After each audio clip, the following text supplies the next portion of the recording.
ஹனுமான் சீதா மாதாவை தேடிட்டு இலங்கைக்கு போனப்போ விபீஷணனோட ஃப்ரெண்ட்ஷிப் கிடைச்சது. விபீஷணன் நல்ல ராமபக்தர். அவருக்கு ஹனுமான பார்த்த உடனே ரொம்ப சந்தோஷம்.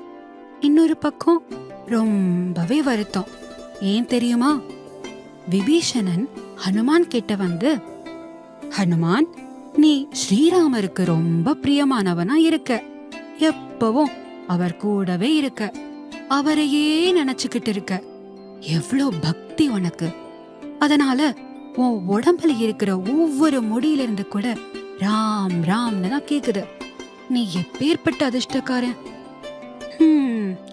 என்ன பாரு, நானும் தான் எப்பவும் ராமநாமத்தை சொல்லிக்கிட்டே இருக்கேன்.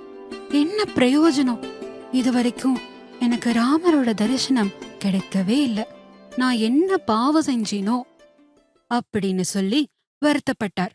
அதுக்கு ஹனுமான் சொன்னாரு, விபீஷணா, உன்னோட ஃபீலிங் எனக்கு புரியுது. நான் உன்னை சொல்லட்டுமா? நீ ராம் ராம் ராம் ராம்னு ஏதோ டேப் ரெக்கார்டர் மாதிரி சொல்லிட்டே இருக்க. ஓகே, ஆனா நீ எப்பவாவது ராம சேவை செஞ்சிருக்கியா? இல்ல. அது போகட்டும். உன் அண்ணன் ராவணன் சீதா மாதாவை திருட்டுத்தனமா தூக்கிட்டு வந்துட்டான். இங்க 10 மாசமா அசோகவனத்துல சிறை வச்சு கொடுமை பண்ணிட்டு இருக்கான். உனக்கு தெரியும் தானே? நீ ஒரே ஒரு முறையாவது அம்மாவை போய் பாத்தியா? இல்ல. சரி, போகட்டும். ராவணனுக்கு நல்ல புத்தி சொல்லியாவது சீதா மாதாவை விடுவிக்கிறதுக்கு ஏதாவது ட்ரை பண்ணியா?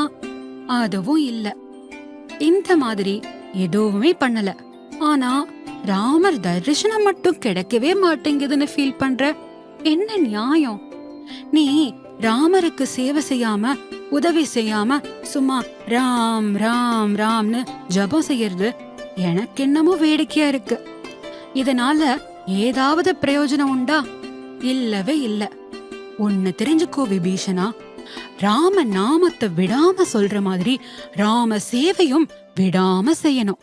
அது ரொம்ப முக்கியம்.